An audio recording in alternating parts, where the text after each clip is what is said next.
Everyone, welcome back to my channel. And guys, हम लोग पढ़ रहे थे हमारा डीएनए फिंगरप्रिंटिंग।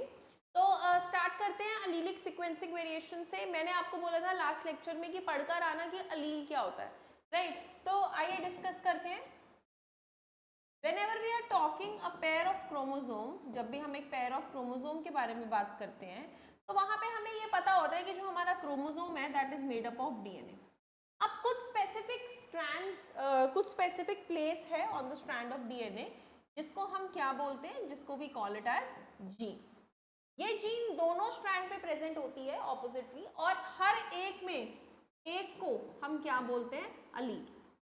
यहाँ पे एक लाइन लिखी थी अलीलिक सीक्वेंसिंग वेरिएशन के बारे में, जो ट्रेडिशनली हमें ये बता रही है कि डीएनए मॉर्फिज्म उसी के आसपास घूमता है। अब इसका मतलब ये है कि फॉर एग्जांपल ये अलील में कुछ चेंजेस आ जाएं तो पॉपुलेशन में तो यार उसकी फ्रीक्वेंसी बढ़ गई ना, एक जीन अलग अलग अलील्स की होने लग गई दो लोगों में, तो वहीं से हमारा ये पॉलीमॉर्फिज्म का कॉन्सेप्ट शुरू हो जाता है। ठीक है, in simple terms, if an inheritable mutation मतलब जो एक बंदे में हुई और उससे आगे नेक्स्ट में इनहेरिट हो गई, is observed in a population at higher frequency, और ये एक ही में नहीं बहुत सारे लोगों में देखा गया, तो पॉपुलेशन वाइज ये चीज थोड़ी बढ़ गई। It is referred to as DNA polymorphism. The probability of such variation to be observed in a non-coding DNA sequence would be higher, as mutations in these sequences may not have any immediate impact in an individual's reproductive ability. ये क्या कह रहा है कि इनकी variation, इनकी probability मतलब ये कितनी हो सकती है, to be observed in non coding DNA sequences, introns में ये ज्यादा होनी चाहिए as comparative to that of exons, क्योंकि अगर इंट्रॉन्स में ही वेरिएशंस होकर टल जाएंगी तो इमीडिएटली हमारे पॉपुलेशन पे इफेक्ट नहीं आएगा, है ना, तो वो थोड़ा सा टल जाएगा and may not have any immediate impact, क्योंकि इंट्रॉन्स तो कोड ही नहीं करते तो फर्क नहीं पड़ा। These mutations keep on accumulating generation after generation, और यही म्यूटेशन पास ऑन तो हो रही है ना, लेकिन तो ये अक्यूमुलेट होती चली जाती हैं और यही फिर बेसिस फॉर्म करती हैं फाइनली एक दिन वेरिएबिलिटी आने का, फाइनली एक दिन वेरिएशन का पॉपुलेशन में एक्सप्रेस होने का या पॉलीमॉर्फिज्म का, एक ही बात है। There is a variety of different types of polymorphism which is ranging from single nucleotide change to a very large scale changes. हो सकता है सिर्फ एक ही न्यूक्लियोटाइड का चेंज हो, तो हो सकता है काफी सारे चेंजेस एक ही स्ट्रैंड में देखे जाएं। For evolution and speciation, polymorphism plays a very important role, जो हम आगे पढ़ेंगे। Next, coming on to the technique of DNA fingerprinting, which was initially developed by Alex Jeffreys. Okay, he used a satellite DNA as a probe that is showing very high degree of polymorphism. वो satellite DNA show किया जिसमें variation बहुत ज़्यादा थी, be it intron, be it anything. Okay, it was called as the variable number of tandem repeats, VNTR. उसको ये नाम दिया गया। The technique as used earlier involved southern blot hybridization using radio labeled VNTR as probe.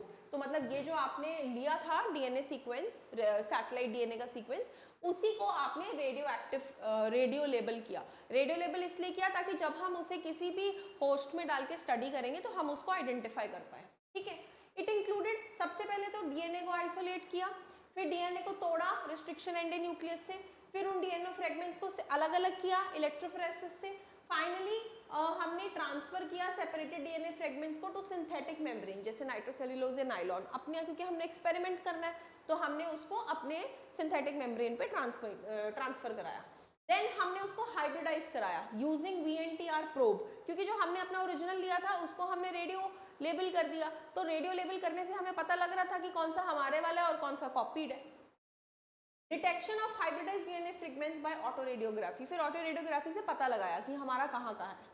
Okay, so VNTR belongs to a class of satellite DNA. VNTR belongs to a class of satellite DNA which is referred to as mini satellite. तो ये जो हमने example लिया था, ये जो हमने DNA fingerprinting में VNTR यूज किया, we all know that this was a satellite DNA, ठीक है, जिसमें रेपिटेटिव डीएनए सीक्वेंसेस थे, लेकिन टू बी वेरी प्रिसाइज इसमें भी वो क्या था, मिनी सैटेलाइट। ठीक है जी, a small DNA sequence is arranged tandemly in many copy numbers. तो जितने कॉपी नंबर वेरी करते चले गए from chromosome to chromosome, number of repeats ने उतनी हाई पॉलीमॉर्फिज्म दिखाई, उतनी वेरिएशंस दिखी। As a result VNTR size varied from 0.1 to 20 kb. Consequently, after hybridization, autoradiogram gave bands of different sizes. These bands gave a pattern for different individuals of DNA. ये bands एक characteristic pattern form करे और सिर्फ ये कहाँ same नहीं थे, they were not identical only in case of monozygotic identical twins जो एक ही zygote से split हो, बाकी हर existing human के केस में ये bands सेम थे. Sensitivity of technique was increased by using PCR क्योंकि हम उसको और मैग्नीफाई कर पाए. Consequently DNA from single cell was enough to perform DNA fingerprinting analysis. In addition to application in forensic science, इसके और भी पॉपुलेशन डिटरमाइन करने में, जेनेटिकली देखने में बहुत रोल्स थे.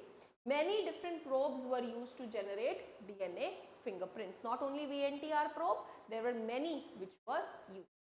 So you can see over here, this is the schematic representation where this is a paternal chromosome, maternal, and these are the different DNA from individual A, from B, then number of short tandem repeats, फिर आपने DNA crime scene से इनको verify किया. तो ये बहुत ज़्यादा use होता है यार in forensics. This might not be much of use if you go on into a normal medical consulting firm, लेकिन अगर आप फॉरेंसिक्स में पार्टिसिपेट करते हैं तो ये एक बहुत ही इंपॉर्टेंट चीज़ रहती है. Guys, and this marks the end of your chapter of molecular basis of inheritance. That was all from my side. Thank you so much, guys.